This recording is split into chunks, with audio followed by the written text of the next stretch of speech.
हिमाचल प्रदेश के मुख्यमंत्री सुखविंदर सिंह सुक्खू ने शिमला में आयोजित जय हिंद सभा में कहा कि कांग्रेस पार्टी देश की एकता और अखंडता के लिए हमेशा तत्पर रही और रहेगी। यह सभा 1971 के भारत पाक युद्ध शहीद सैनिक और शिमला समझौते की याद में आयोजित की गई थी। मुख्यमंत्री ने कहा कि उन्होंने खुद 1971 युद्ध के लिए एक सैनिक से बात की थी। उन्होंने बताया कि उस समय ना तकनीक थी ना आधुनिक हथियार, लेकिन जज्बा अटूट था। उन्होंने कहा कि जब इंदिरा गांधी ने देश को संबोधित कर युद्ध के लिए तैयार रहने को कहा था, तब भारतीय सिपाही तैयार था। उन्होंने बताया कि उस कठिन समय में इंदिरा गांधी ने साहस दिखाया और पाकिस्तान के 2 टुकड़े कर दिए।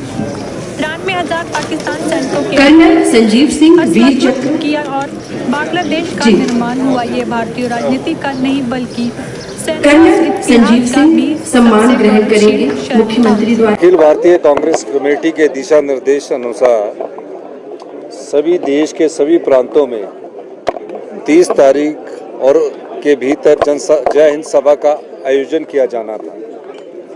हमारा आज आयोजन किया गया है, जिसमें 50 पूर्व सैनिक जिन्होंने देश की सेना में सेवा की है, 1971 की लड़ाई लड़ी है और जो अभी सिंदूर ऑपरेशन हुआ है उसमें जो परिवार शहीद हुए हैं, एक हमारे उनको जो हमारी सरकार की तरफ से सम्मान मिलना चाहिए था, जो सिंदूर के ऑपरेशन के दौरान, वो सम्मान भी दिया गया। और जय हिंद सभा का आयोजन इस दिशा से किया गया, इस दृष्टिकोण से किया गया कि जो शिमला समझौता था वो 7 लगती एडवांस स्टडी में ही किया गया था। शिमला समझौता के तहत किस तरह श्रीमती इंदिरा गांधी जी ने, जब पाकिस्तान उनके सामने गिड़गिड़ा रहा था, पाकिस्तान के 2 टुकड़े कर दिए थे, पूर्वी पाकिस्तान के रूप में बांग्लादेश के नए देश ने जन्म लिया, उस समझौते की शर्तों को जिस तरह पाकिस्तान की सरकार ने कहा है कि हम इस पर आगे अमल नहीं करेंगे, हमारी जय हिंद सभा उन वीरों को नमन करती है जिन्होंने पाकिस्तान के 2 टुकड़े किए थे और जो सेना ने पराक्रम हमारा तीनों सेनाओं ने दिखाया, उसके लिए आज जनसभा का आयोजन, जय हिंद जनसभा का आयोजन किया गया था। तो सर, आप कह रहे हैं दूसरी तरफ बीजेपी राजनीति कर रही थी।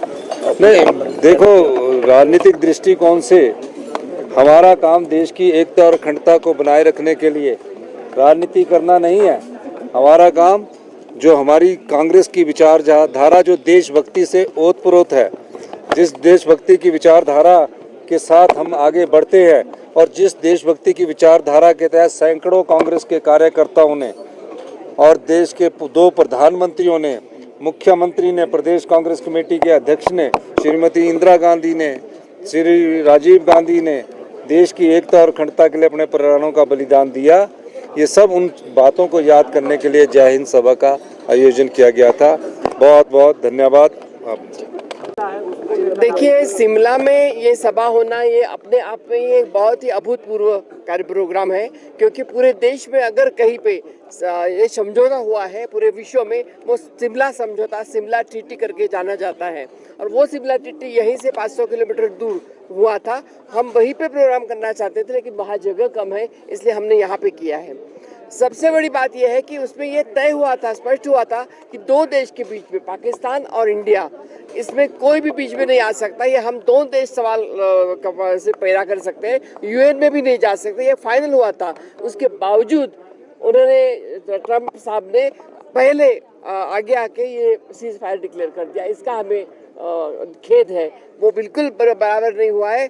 जो शिमला समझौता है उसके विपरीत हुआ है ये। और 2 दिन बाद में, जैसे ही सीज फायर हुआ, उसके 2 दिन बाद में सो मोटो पाकिस्तान ने शिमला समझौते को खारिज कर दिया है। इसके लिए भी हम सवाल पूछना चाहते हैं कि अब देश में कोई पूछेगा नहीं उनको, विश्व में कोई पूछेगा नहीं उनको, आपने ऐसे कैसे किया।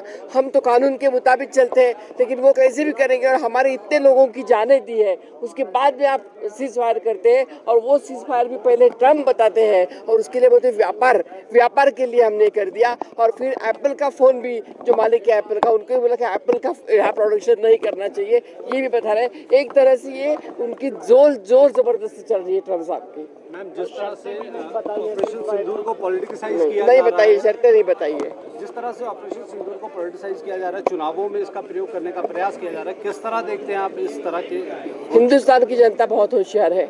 आज जैसे अभी हमारे लीडर्स ने बताया, सीएम साहब ने भी बताया, इसके पहले भी हमारे यहाँ सर्जिकल स्ट्राइक हुए थे और सर्जिकल स्ट्राइक होने के बाद में हमने कभी तिरंगा यात्रा निकाली नहीं कांग्रेस ने। लेकिन जिस पार्टी ने 50 साल में अपने कार्यालय पे ध्वज भी नहीं फहराया हमारा जो इसका देश का, उस पे उनको अभी तिरंगा यात्रा निकालने का नौबत आती है। इसमें आप समझ लीजिएगा क्या हुआ है। Thank you. चलिए चलिए